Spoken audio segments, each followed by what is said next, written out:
حي على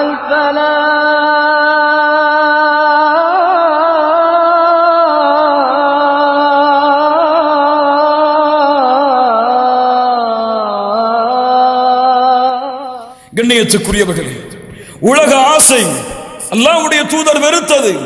உலகத்துடைய அலங்காரங்கள், அதிலே மூழ்குதல் அல்லாஹ்வுடைய தூதர் வெறுத்தது. எப்போது சஹாபாக்களுக்கும் அல்லாஹ்வுடைய தூதருடைய தோழர்களுக்கும் இந்த உலக ஆசை வெளியே தெரிகிறதோ, அல்லாஹ்வுடைய தூதர் அதை கிள்ளி எறிந்து விடுவார்கள்.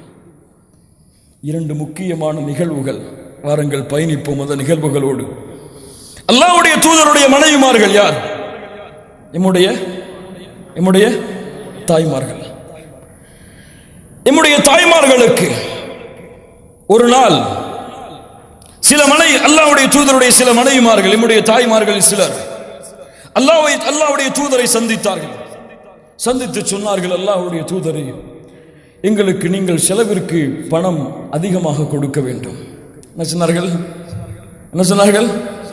எங்களுக்கு செலவுக்கு பணம் நீங்கள் அதிகமாக கொடுக்க வேண்டும்.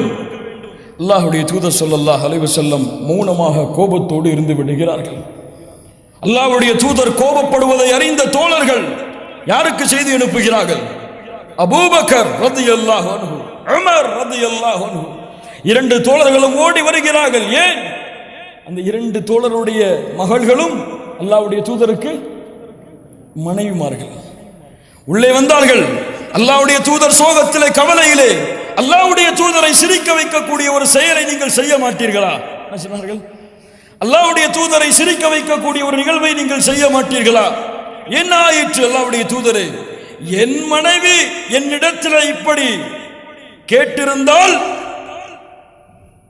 அவளை அறைந்திருப்பேன். அல்லாஹ்வுடைய தூதரே. யார் சொல்லுவது? உமர் ரலியல்லாஹு அன்ஹு. உடனே அல்லாஹ்வுடைய தூதர் சிரிக்க ஆரம்பித்து விடுகிறார்கள். அல்லாஹ்வுடைய தூதர் சொன்னார்கள், என்னிடத்திலே இல்லாததை என்னுடைய மனைவிமார்கள் என்னிடத்திலே கேட்கிறார்கள். அல்லாஹ் அக்பர். அபூபக்கர் ரலியல்லாஹு அன்ஹு கோபப்படுகிறார்கள். உமர் ரலியல்லாஹு அன்ஹு கோபப்படுகிறார்கள்.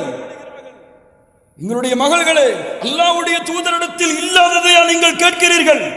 அல்லாஹ்வுடைய தூதரிடத்தில் இல்லாததையா நீங்கள் கேட்கிறீர்கள்?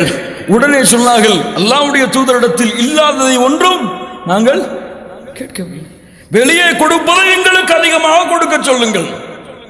அல்லாஹ்வுடைய தூதர் முஹம்மது ரசூலுல்லாஹ் ஸல்லல்லாஹு அலைஹி வஸல்லம் மனைவிமார்களுடைய இந்த வார்த்தையை கேட்டவுடன் வீட்டை விட்டு வெளியேறி விடுகிறார்கள். கிட்டத்தட்ட ஹதீஸிலே வருகிறது, 29 நாட்கள் அல்லது 30 நாட்கள் அல்லாஹ்வுடைய தூதர் வீடு திரும்பவில்லை. சுப்ஹானல்லாஹ். முஹம்மது ரசூலுல்லாஹ் ஸல்லல்லாஹு அலைஹி வஸல்லம் எந்த நிலைமையில் இருக்கிறார்கள் பாருங்கள் கண்ணியத்துக்குரியவர்களே. இன்னைக்கு நம்ம மனைவி வாங்கி கேட்டா எதை வேணாலும் கொடுக்கிற அளவுக்கு அல்லாஹ் ரப்புல் ஆலமீன் நமக்கு வசதியையும் வாய்ப்பையும் வைத்திருக்கிறான். 30 நாட்கள் சஹாபாக்கள் சந்திக்க செல்கிறார்கள், மறுக்கப்படுகிறது. உமர் அவர்கள் ஒரு முறை இந்த நிகழ்வை பயன்படுத்தி அல்லாஹ்வுடைய தூதருடைய அந்த அறையை சந்திக்கிறார்கள். மிக முக்கியமான செய்தி. சந்திக்கிறார்கள், உள்ளே சென்று பார்க்கிறார்கள் அறையை. ஒரு பரணின் மீது அல்லாஹ்வுடைய தூதர் படுத்திருக்கிறார்கள். அதற்கு கீழ் என்ன இருக்கிறது? பேரித்த மலத்துடைய ஓலைகள் இருக்கிறது. அருகிலே சில தோல் பைகள், சில பொருட்கள் இருக்கிறது. இதை பார்த்தவுடன் உமர் ரலியல்லாஹு அன்ஹு அவர்கள் அழுது விடுகிறார்கள். மா யுபகீக யா உமர், ஏன் அழுகிறீர்கள் உமர் அவர்களே? ஏன் இந்த அழுகை? அல்லாஹ்வுடைய தூதரே, இன்ன கிஸ்ரா வ கைஸர ஃபீமா ஹுமா ஃபீ, கிஸ்ரா கைஸரிலே வசிக்கக்கூடிய அந்த கோட்டையிலே வசிக்கக்கூடிய அரசர்கள், அவர்களுக்கு கொடுக்கப்பட்டது நிம்மதியாக இருக்கும் பொழுது, வ அன்த ரசூலுல்லாஹ், அல்லாஹ்வுடைய ஹபீப், அல்லாஹ்வுடைய ரசூல், ஏன் உங்களுக்கு இந்த நிலைமை?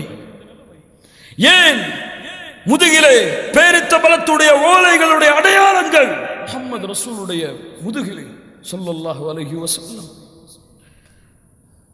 அழுகை தாங்க முடியல உமர் அவர்களுக்கு. அந்த காட்சியை பார்த்தவுடன் என்ன சொல்ல போகிறார்கள் முஹம்மது ரசூலுல்லாஹ்?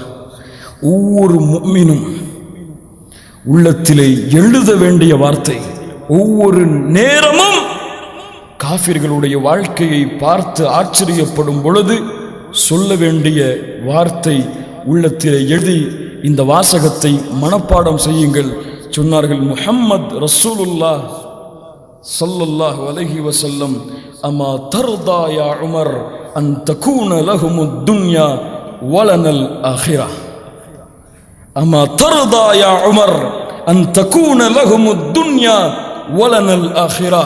உமரே, பொருந்திக் கொள்ளவில்லையா அவர்களுக்காக இந்த உலகமும் எமக்காக மறுமையும் இருப்பது? சுப்ஹானல்லாஹ்.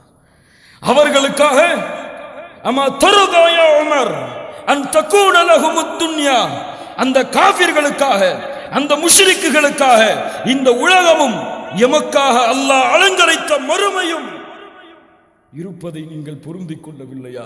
முஹம்மது ரசூல் ஏன் ஏழ்மையில் வாழ்ந்தார்கள்? இதோ காரணம். ஏன் ஏழ்மையில் வாழ்ந்தார்கள்? இதோ காரணம். எமக்கு இருப்பது மறுமை, எமக்காக படைக்கப்பட்டது மறுமை.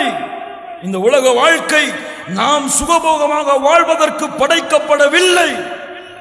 எப்படி வாழ்வது? இப்படி என்றால் பின்னால் பார்ப்போம்.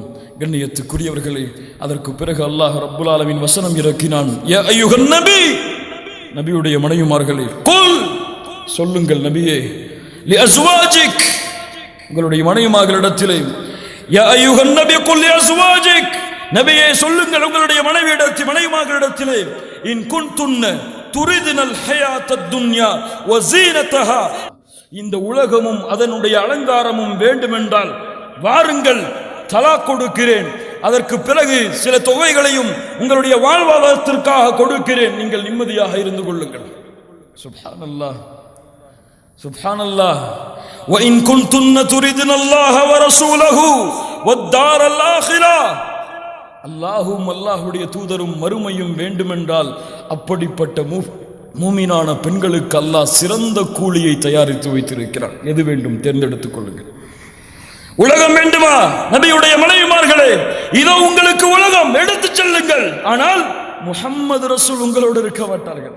ஆனால் மறுமை வேண்டுமா? அல்லாஹ் வேண்டுமா? அல்லாஹ்வுடைய தூதர் வேண்டுமா? பொறுத்துக் கொள்ளுங்கள். இந்த உலக வாழ்க்கையை உங்களுக்காக அல்லாஹ் சிறந்த கூலியை மறுமையிலே வைத்திருக்கிறார்.